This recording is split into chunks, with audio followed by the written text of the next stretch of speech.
Euh, Moi, ce que j'en pense par rapport à mon métier, je suis rentré hier de 3 jours d'animation. À la fin d'une séquence d'animation, conseil, dans une entreprise avec un comité de direction, on fait une évaluation. L'évaluation, c'est ChatGPT qui me l'a faite à 100%. J'ai économisé 100% de mon travail. C'est-à-dire que le questionnaire d'évaluation, les bonnes formules, les bonnes questions, les machins, j'ai tapé effectivement, alors les bons prompts, ou en tous les cas des prompts qui cernent bien ce que tu veux faire, et il te sort 2 pages, 7 questions, hyper bien structurées, c'est impeccable.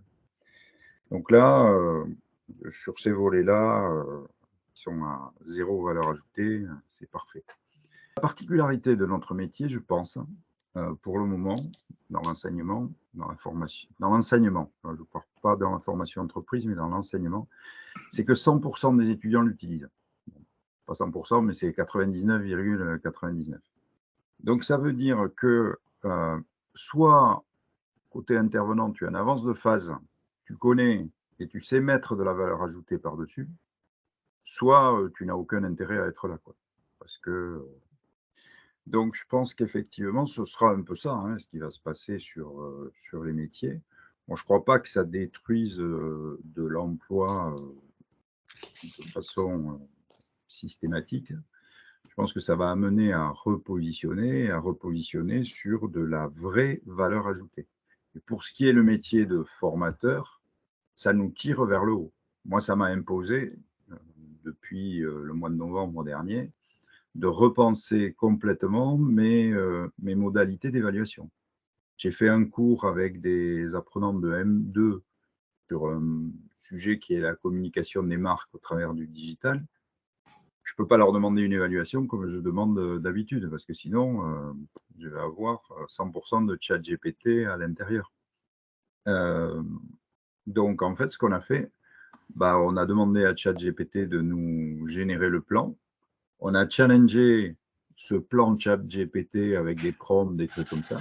Et on a écrit un bouquin avec eux, qui est publié, qu'ils ont écrit complètement, modifié complètement, en ajoutant différents outils, parce que ChatGPT, ce n'est pas suffisant pour avoir toute l'info.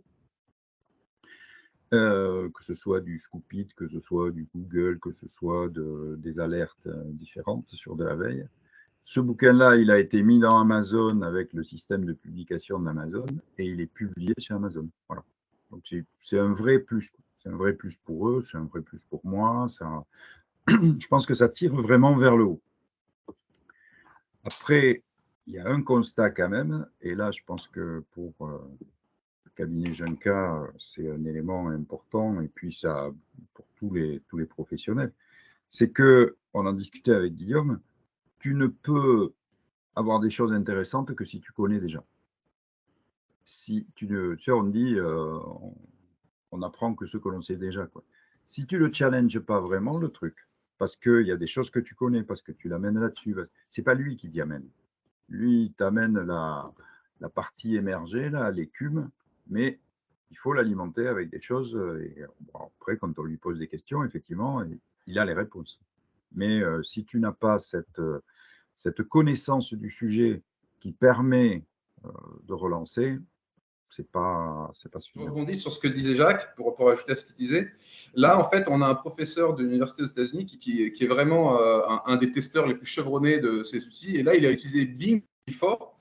Bing qui vient de rendre disponible la possibilité aussi maintenant non seulement de prompter l'outil avec du texte, mais aussi avec des images et de lui demander de générer des images en retour.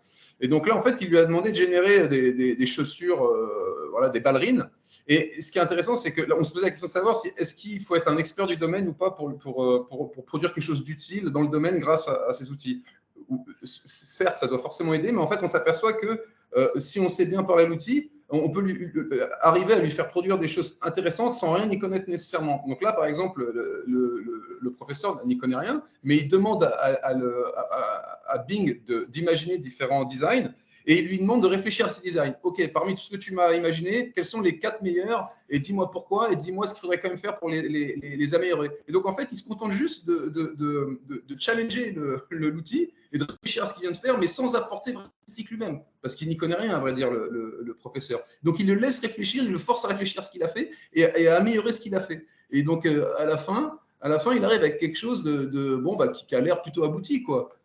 En partant de brouillon. Donc, il a fallu un peu d'une façon socratique comme ça l'accompagner et le challenger, mais il n'y a pas eu des retours d'expertise, il n'y a pas eu de feedback d'experts partagé par l'humain de l'autre côté de la fenêtre de chat. Et c'est ça qui est quand même extraordinaire quand on y pense. Alors, bien sûr, dans un certain nombre de domaines, il faudra toujours être expert, et être un expert, ça ne peut qu'aider. Mais on s'aperçoit quand même que là, on est en train de démocratiser, enfin, on est en train de donner des outils qui profondément démocratisent la production de valeurs et d'idées.